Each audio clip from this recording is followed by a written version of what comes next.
Olá, doutor. Olá, doutora. Seja bem-vindo ao meu canal. Meu nome é Luiz Alberto, sou professor de Direito Constitucional e Direitos Humanos. Hoje, nós vamos desenvolver um raciocínio jurídico dentro de uma redação jurídica, uma redação que vai estabelecer um conjunto de regras que irão regular a própria expressão do raciocínio e do discurso. Vamos então trabalhar com a petição inicial mínima dentro do mandado de segurança, uma ação constitucional extremamente importante, que tem característica residual. Artigo 5º, inciso 69 da Constituição Federal destaca: conceder-se-á mandado de segurança para proteger direito líquido e certo, não amparado por habeas corpus ou habeas data, quando o responsável pela ilegalidade ou abuso de poder for autoridade pública ou agente de pessoa jurídica no exercício das atribuições do poder público. Destaco também que o mandado de segurança está regulamentado na Lei 12.016 de 2009. Para você que não me conhece, aqui eu tenho a forma de contato, prof.luisalberto@gmail.com. Aguardo aí sua sugestão, sua crítica, tudo é sempre bem-vindo para que haja um crescimento profissional. Então, conforme eu comentei com vocês, hoje eu vou estabelecer aqui, nesse primeiro ponto da nossa aula, o tópico da estrutura de uma petição inicial de mandado de segurança. Não é análise de caso concreto, é só o esqueleto de uma redação jurídica. Então, o que é uma redação jurídica? Vamos lá? Redação jurídica. A redação jurídica acaba sendo um conjunto de regras que irão regular a expressão do raciocínio e do discurso. Conforme eu tinha comentado em situação pretérita, a redação de uma peça processual, ela é de extrema importância. E eu sempre destaco que há 4 pilares para o desenvolvimento do raciocínio jurídico. Primeiro, a utilização de uma linguagem técnica conjugada com a correta aplicação de uma linguagem comum. Você não precisa ser nem muito técnico e também não precisa escrever, ou não é aconselhável escrever, de uma forma tão comum. Então, o ideal é buscar o ponto de equilíbrio entre a linguagem técnico-jurídica com a aplicação de um português correto. Outro pilar importante é sempre observar os elementos essenciais, no caso concreto que você está analisando, onde deverá conter a hipótese de previsão legal dentro daquele raciocínio jurídico. Para você que vai fazer a prova da ordem, tem que tomar um certo cuidado para que você desconsidere fatos impertinentes, ou seja, fatos impertinentes devem ser evitados. O ideal é sempre transcrever somente circunstâncias de relevância jurídica. Outro ponto, finalizando aqui a nossa regra para a redação de uma peça processual, é que a redação tem que ser clara, a redação tem que ser objetiva, a redação tem que ser lógica. Tudo que eu estou comentando com vocês está no nosso material. Vamos lá? Então estão aqui as regras, né, para a redação de uma peça processual. Tudo que eu falei estão aí, os 4 pilares já estão aí no seu material. É importante destacar que essa aula ela tem um perfil de auxiliar aquele que vai fazer uma prova da ordem, assim como aquele profissional que às vezes não atua nesta área e ele quer reviver aí algumas técnicas jurídicas que estão relacionadas ao mandado de segurança. Quando eu falo em técnica jurídica, é importante sempre destacar que existe ali a técnica e o estilo. Há diferenças entre técnica e estilo. A técnica é uma determinação legal, a qual deve ser observada necessariamente pelo candidato. Então, quando eu tenho uma técnica dentro de uma redação jurídica, dentro de uma peça processual, eu começo com o endereçamento, depois eu venho para o preâmbulo, isso numa situação normal, ok? Uma questão assim extremamente básica. Endereçamento, preâmbulo, depois eu vou ter o fato, dos fatos jurídicos, fatos narrativos, depois eu vou ter do direito, depois eu vou ter o pedido e vou finalizar com o fecho. Isso é técnica. Agora o estilo. O estilo é uma expressão da regra técnica, é externalizar essa regra técnica. E o estilo depende de cada profissional, é como ele vai redigir essa peça. Então, para você que está aqui analisando a diferença entre técnica e estilo, está lá a técnica, a determinação legal, a qual deve ser observada necessariamente pelo candidato. E o estilo, a expressão da regra técnica de acordo com as preferências de cada profissional. Lembrando que na técnica da petição eu vou ter o endereçamento, conforme você vê aí, o preâmbulo, a exposição dos fatos, do direito, pedido ou requerimento e o fecho. Então estamos trabalhando aí com a noção de uma técnica de petição. Então vamos aqui focar no endereçamento. Agora eu vou pegar firme no endereçamento, trazendo noções gerais de competência e endereçamento. Então nós temos aqui o endereçamento do mandado de segurança e as noções gerais de competência. O que tem em comum a competência, o endereçamento? Porque seja a competência, seja endereçamento, vai concatenar, ou seja, vai se desenvolver conforme a autoridade responsável pelo ato. Como você vê aqui ao lado, eu interligo competência e endereçamento conforme a autoridade responsável pelo ato. Vamos aqui a alguns exemplos dentro da competência do mandado de segurança. Será competente o Tribunal Regional Federal numa ação de mandado de segurança se for contra ato do próprio tribunal ou contra ato de juiz federal. Isso é o que está destacado na própria Constituição Federal. É importante relatar que a Constituição ela traz ali as noções gerais de competência, porém, o regimento interno de um tribunal pode estabelecer algumas situações mais clínicas, como, por exemplo, no Ceará, uma ação de mandado de segurança, onde o coator é o prefeito, quem julga é um juiz de direito. Agora, aqui no Rio de Janeiro, conforme o regimento interno, uma ação de mandado de segurança, onde o coator é o prefeito, quem julga vai ser o Tribunal de Justiça. Eu quero deixar claro que a Justiça Estadual, composta por TJ e juiz de direito, ela é uma justiça de atribuição residual, ou seja, se não for competência das outras justiças, será competência da Justiça Estadual. Então, voltando ao que eu estava comentando com vocês em relação ao órgão competente, claro que eu vou colocar um esqueminha daqui a pouquinho. Por exemplo, competência de um juiz federal numa ação de mandado de segurança. É contra ato de autoridade federal. Aí vai ser juiz federal, desde que essa autoridade federal não tenha foro por prerrogativa de função, porque senão vai ser julgado pelo TRF. E o juiz de direito, caráter residual. Acompanhe comigo no material. Vamos lá? Está aqui, competência do mandado de segurança, órgão competente, TRF, contra atos do próprio tribunal ou em relação a ato de juiz federal. Isso aqui é interessante, quando eu coloco contra atos do próprio tribunal, daqui a pouquinho eu vou estabelecer uma diferença do habeas corpus com o mandado de segurança, justamente para que você não pegue esse paradigma do habeas corpus e aplique no mandado de segurança. Não pode, ok?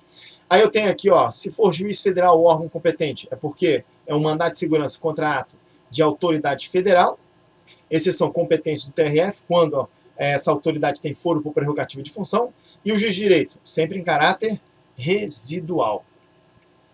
Perceba você que, diferentemente do habeas corpus, a competência para o julgamento do mandado de segurança contra atos e omissões de um tribunal será o próprio tribunal competente em julgar esse mandado de segurança.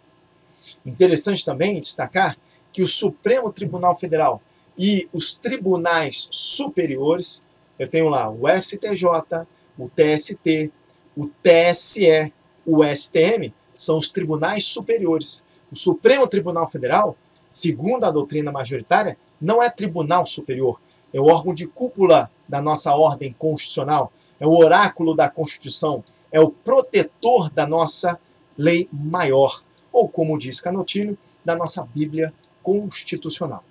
Veja você que o próprio STF, os tribunais superiores, eles carecem de competência para processar e julgar mandado de segurança contra atos de tribunais inferiores. Isso, inclusive, está sumulado.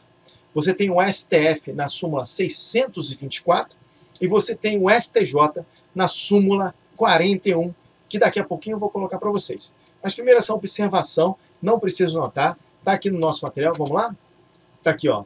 Competência do mandado de segurança, tribunais, diferentemente do habeas corpus, a competência para o julgamento do mandado de segurança contra atos e omissões de um tribunal é do próprio tribunal. STF e tribunais superiores carecem de competência para processar e julgar mandado de segurança contra atos de tribunais inferiores, conforme comentei, súmula 624 do STF e súmula 41 do STJ. Então, é aquela relação.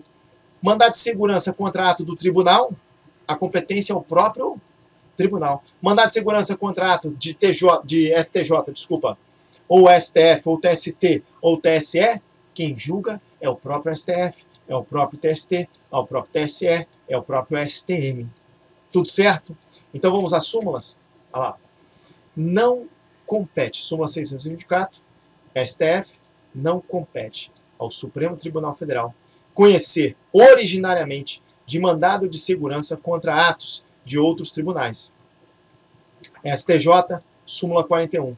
O Superior Tribunal de Justiça não tem competência para processar e julgar originariamente mandado de segurança contra ato de outros tribunais ou dos respectivos órgãos. Claro, a ideia não é trazer aí toda a teoria do mandado de segurança. O foco aqui é ensinar a fazer uma petição mínima dentro do mandado de segurança. Eu não posso escamotear determinadas informações que são relevantes. Por exemplo, quando eu tenho um mandado de segurança contra ato de dirigente de uma instituição privada de ensino, que age por delegação federal. Aí que está o detalhe. Geralmente, o mandado de segurança contra ato, geralmente não, a regra pacificada pelo Supremo Tribunal Federal é justamente que quando eu tenho mandado de segurança contra ato de diretor, por exemplo, de faculdade particular, a competência é da Justiça Federal. STF e STJ já pacificaram esse entendimento. Confira aqui comigo, vamos lá? Tá aí, ó. Mandado de segurança, instituição de ensino superior. Competência da Justiça Federal. Os casos de mandado de segurança impetrados contra atos de dirigente de instituição privada de ensino superior que age por delegação federal. Artigo 16, inciso 2º da Lei 9.394 de 96. Ok, tudo bem? Vamos lá, vamos dar sequência. Respira fundo, toma aí um copo d'água e vamos analisar a competência do STF. Matar rapidinho.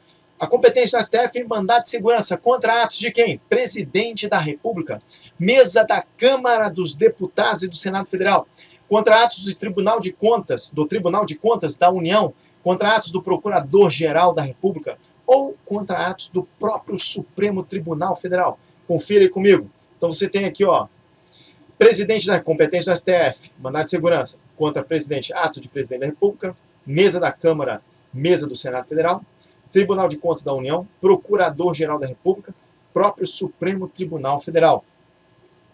E a competência do STJ numa ação de mandado de segurança é contra atos de quem? Ministro de Estado, comandante da Marinha, Exército e Aeronáutica e contra atos do próprio Superior Tribunal de Justiça.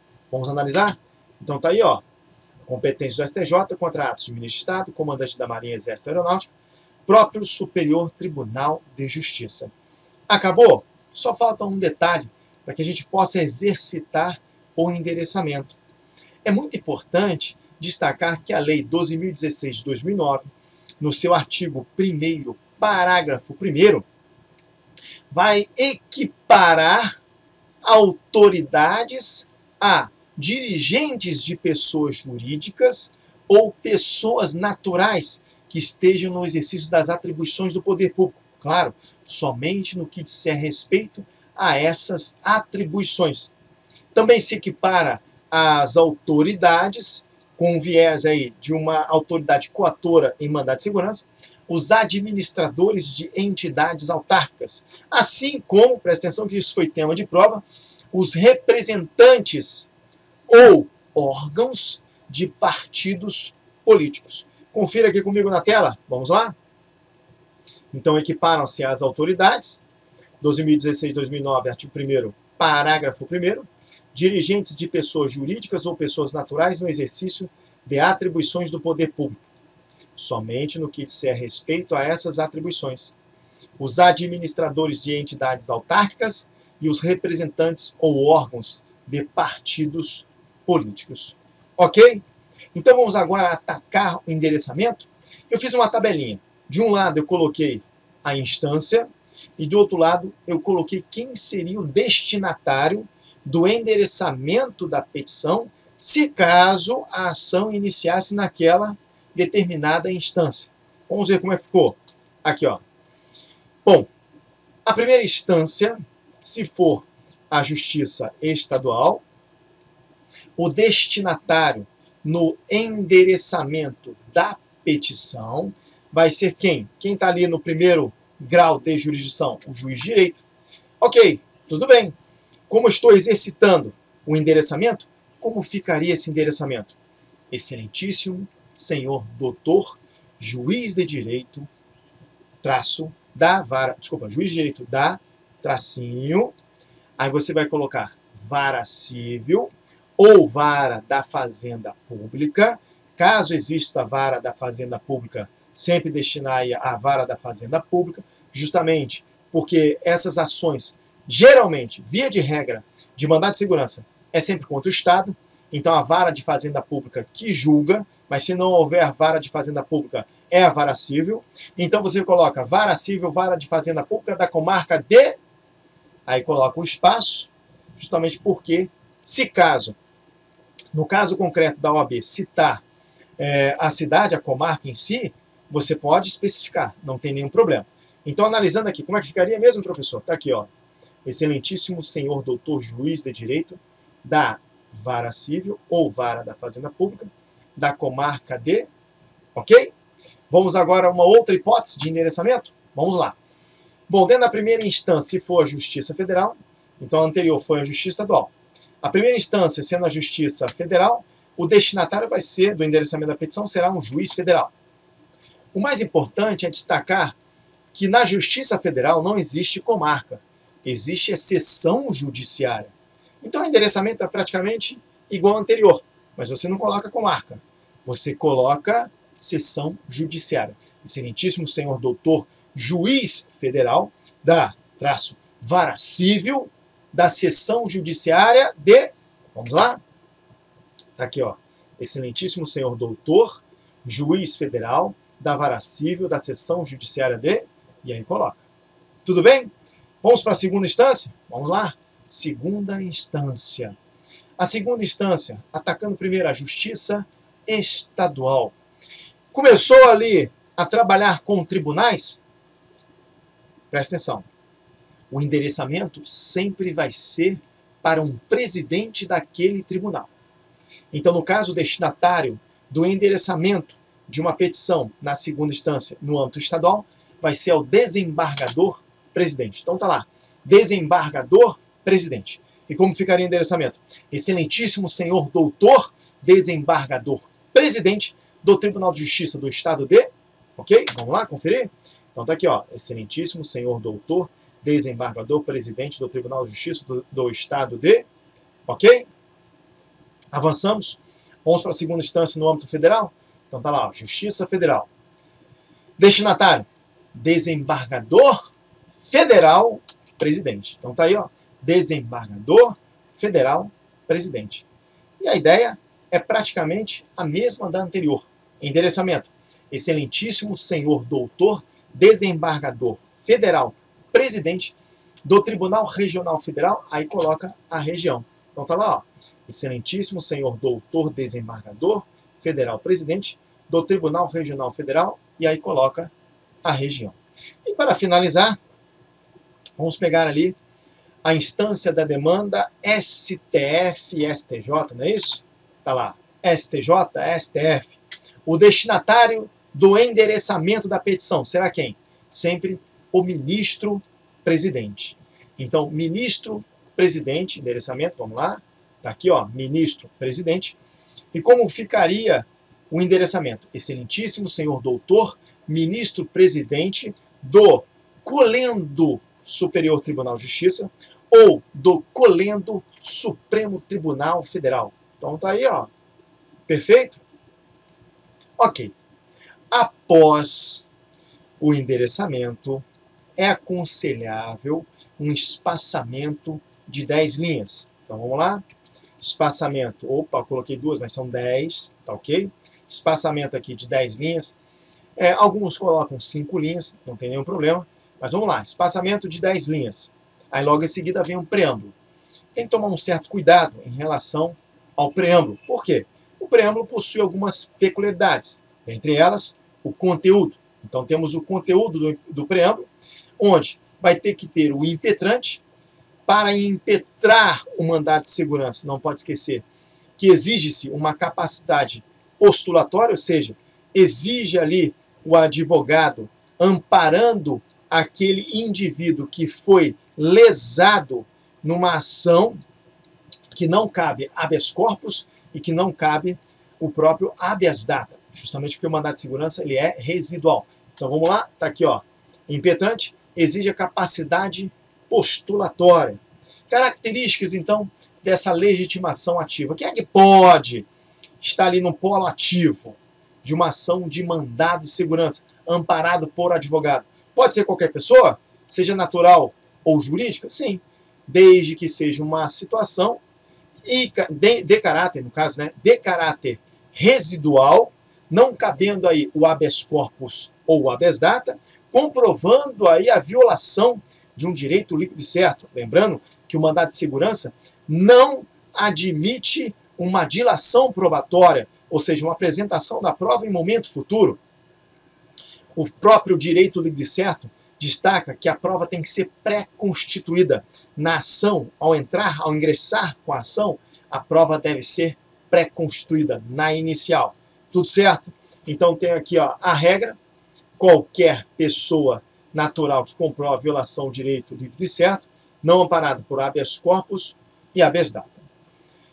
Em um caso concreto, sempre os livros de processo penal, eles destacam, o professor Nestor Tava, por exemplo, destaca que é possível, perante um fato concreto, juntamente com a aplicação, com referência da aplicação da súmula vinculante 14, que dependendo ali da circunstância, para o mesmo fato, possa se aplicar tanto o mandado de segurança quanto o habeas corpus. Espera aí, o que diz a súmula vinculante 14? A súmula vinculante 14, ela destaca que é direito do defensor, no interesse do representado, ter acesso amplo aos elementos de prova que já foram documentados na fase do inquérito policial. Aí imagine você, há uma necessidade de uma certa urgência desses procedimentos que já foram documentados, justamente porque o indivíduo ele está preso. O advogado solicita ao delegado de polícia. O delegado de polícia nega esses documentos. Se negou, negou uma certidão. Artigo 5º, inciso 34 da Constituição Federal. Documento que serve para comprovar fato verídico, independentemente de taxas. Lembra disso? Artigo 5º, inciso 34 da Constituição Federal. Bom, caso ele negue, o delegado negue a certidão ao advogado, violou um direito do advogado, e esse direito, quando é violado, caberá mandado de segurança. E, ao mesmo tempo, está atingindo a liberdade ambulatorial do indivíduo, da vítima. Então, está procrastinando aí no tempo o próprio cerceamento ilegal de uma possível prisão. Então, no polo ativo, pode estar esse indivíduo, essa vítima, numa ação de habeas corpus, assim como pode estar no polo ativo de uma ação de mandado de segurança? O próprio advogado. Confira comigo a súmula vinculante 14. É direito do defensor, no interesse do representado, ter acesso amplo aos elementos de prova que, já documentados em procedimento investigatório, realizado por órgão com competência de polícia judiciária, digam respeito ao exercício do direito de defesa. Tudo certo? Então, são só algumas características dentro do preâmbulo. Não passei ainda do preâmbulo. É importante, no preâmbulo, se destacar o nome jurídico da peça. Qual vai ser o nome jurídico dessa peça? Pode ser ordem de mandado de segurança ou, via de regra, que se vê muito, mandado de segurança com pedido de liminar.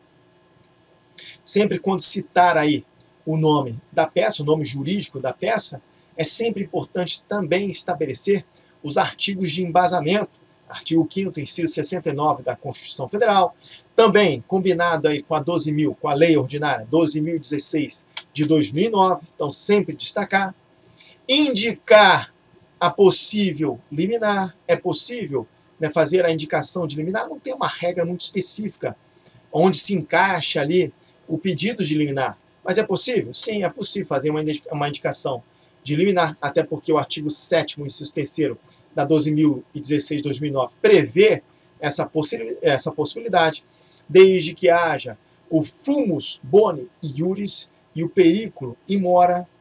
Indica também a autoridade coatora. É importante agora, hein? Preste atenção, anote aí no seu material. Sempre indicar a pessoa jurídica a que a autoridade coatora está vinculada. Eu trouxe essa observação para vocês, está lá, ó. Indicar a pessoa jurídica a qual a autoridade coatora está vinculada. Justamente porque tem que tomar um certo cuidado. Na ação de mandado de segurança, você pode ter uma questão de solidariedade, na verdade não vou falar solidariedade, de subsidiariedade. Impetra um mandado de segurança contra ato de um particular que está na função delegada pelo poder público, por exemplo. Então notifica também a pessoa jurídica que a autoridade coatora está vinculada. Justamente porque se a autoridade coatora falhar, a ação pode ser contra o Estado. Isso numa característica subsidiária. É até importante, né, destacar dentro dessa questão importante, dessa questão relevante, a súmula 510 do Supremo Tribunal Federal, que vai relatar que ao praticar a autoridade coatora, ao praticar o ato ilegal no exercício da competência delegada, contra ela cabe o mandado de segurança ou a medida judicial.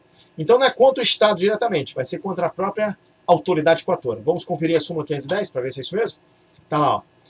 Praticado o ato por autoridade coatora no exercício da competência delegada, contra ela cabe o mandado de segurança ou a medida judicial. O nosso tempo ele está se esgotando. Então eu trouxe aqui um esqueleto do preâmbulo. Vamos fazer o seguinte, no próximo bloco, no próximo vídeo, eu vou mostrar um preâmbulo para vocês. Então nós vamos construir um preâmbulo. Não é análise de caso concreto, são só as informações necessárias que devem conter aí o preâmbulo. Tudo bem? Então, muito obrigado, fique com Deus e um forte abraço.